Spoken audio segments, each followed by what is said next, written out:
Students, welcome to my channel. இன்றைக்கி நம்ம 7th standard annual எக்ஸாமினேஷனுக்கான தமிழ் கொஷின் பேப்பர் தான் பார்க்க போகிறோம். அதுக்கு முன்னாடி என்னோடய சேனல் ஸ்ரீ ஈஸி மேக்ஸை சப்ஸ்கிரைப் பண்ணாதவங்க சப்ஸ்கிரைப் பண்ணுங்கள். கூடவே பெல் ஐக்கானை கிளிக் பண்ணுங்கள். நான் போடுற வீடியோவோட நோட்டிஃபிகேஷன் உங்களுக்கு வரும். வாட்ஸ்அப் சேனல் லிங்க்கு டிஸ்கிரிப்ஷனில் கொடுத்துருக்குறேன். ஃபாலோ பண்ணாதவங்க ஃபாலோ பண்ணிக்கோங்க. இம்பார்ட்டண்டான கொஷின் பேப்பர் பிடிஎஃப்லாம் போடுவேன், யூஸ் பண்ணிக்கோங்க. வாங்க வீடியோக்குள்ளே போகலாம். ஃபஸ்ட்டு ரோம் லெட்டர் 1 சரியான விடையை தெரிவு செய்க. இது எல்லாம் 14 1 மார்க் கொடுத்துருக்காங்க.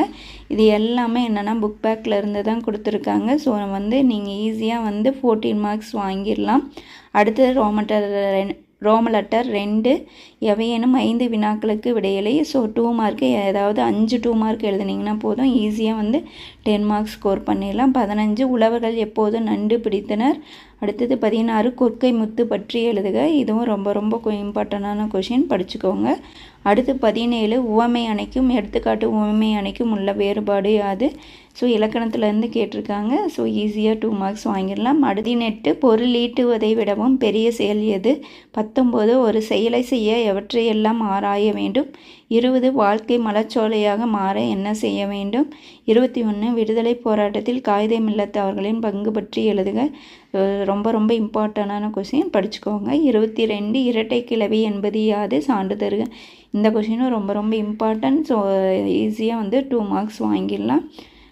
ரோம லெட்டர் 3 அடி மாறாமல் எழுதுக. இது மனப்பாட பாட்டு கொடுத்துருக்காங்க. 23 வாயும் வயிறும் என தொடங்கி சோலைவனம் என முடியும் மழைப்பொழிவு பாடலை எழுதுகன்னு சொல்லியிருக்காங்க. ஸோ இதுக்கு ஈஸியாக 4 மார்க்ஸ் வாங்கிடலாம். அடுத்தது 24 திருக்குறள் கொடுத்துருக்காங்க. ஏதாவது தொடங்கும் திருக்குறள் இல்லை முடியும் திருக்குறள் கொடுப்பாங்க. ஈஸியாக 2 மார்க் வாங்கிடலாம். இந்த ரோம் லெட்டரில் ஈஸியாக 6 மார்க்ஸ் வாங்கிடலாம். அடுத்து ரோம் லெட்டர் 4 எவையேனும் 4 வினாக்களுக்கு விடையில்லைன்னு சொல்லியிருக்காங்க. இது 3 மார்க் கொஸ்டின், ஈஸியாக 12 மார்க்ஸ் வாங்கிடலாம். 25 உழவு தொழிலின் நிகழ்வுகளை வரிசைப்படுத்தி எழுதுக. 26 திருநெல்வேலிக்கும் தமிழுக்கும் உள்ள தொடர்பு குறித்து எழுதுக. ரொம்ப ரொம்ப இம்பார்ட்டண்டான கொஷின், படிச்சுக்கோங்க. அடுத்தது 27 உருவக அணியை விளக்க. ஏதாவது ஒரு அணியை விளக்க சொல்லுவாங்க. ஸோ நல்லா அணியெல்லாம் படிச்சுக்கோங்க. 28 குயில் கொஞ்சு தன்னம்பிக்கையுடன் வாழத் தொடங்கிய நிகழ்வை எழுதுக. 29 ஆட்சி மொழி பற்றி காகித மில்லத்தின் கருத்தை விளக்குக. ஸோ காகித மில்லத் லெசன் ரொம்ப ரொம்ப இம்பார்ட்டன்ட், நல்லா படிச்சுக்கோங்க. 30 பொருளாகு பெயரையும் சினையாகு பெயரையும் வேறுபடுத்துக. அடுத்தது ரோம லெட்டர் 5 இதில் எல்லாமே 1 மார்க் கொஷின். ஸோ 6 1 மார்க் கொடுத்துருக்காங்க.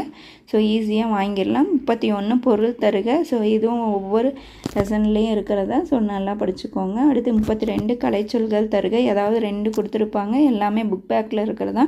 ஸோ நல்லா படித்து 2 மார்க் 1 மார்க் ஈஸியாக வாங்கிடலாம். அடுத்தது 33 உன் பொறுப்புகள் 2 எழுதுக. உன்னோட பொறுப்பு என்னன்னு நீ ஜென்ரலாக உனக்கு தெரிஞ்சதை எழுதுனேன்னா ஈஸியாக 1 மார்க் வாங்கிடலாம். அடுத்தது 34 ஓர் எழுத்து சொற்களால் எழுதுக. ஸோ இங்கே என்ன வருமோ அதை எழுதணும். 35 பேச்சு வழக்கு சொற்களை எழுத்து வழக்கில் எழுதுக.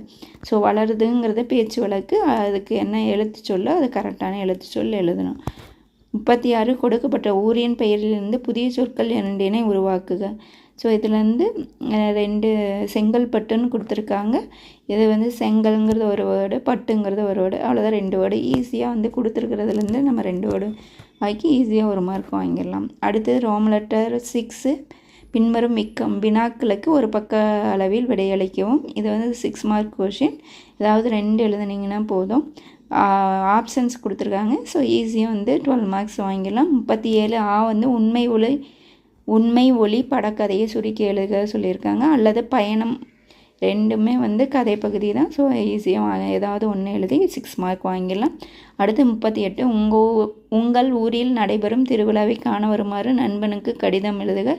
ஸோ இது ஈஸியாக கடிதம் திருவிழா நடக்குது ஊருக்கு வான்னு சொல்லி திருவிழாவை பற்றி உன் நண்பருக்கு கடிதம் எழுதலாம்.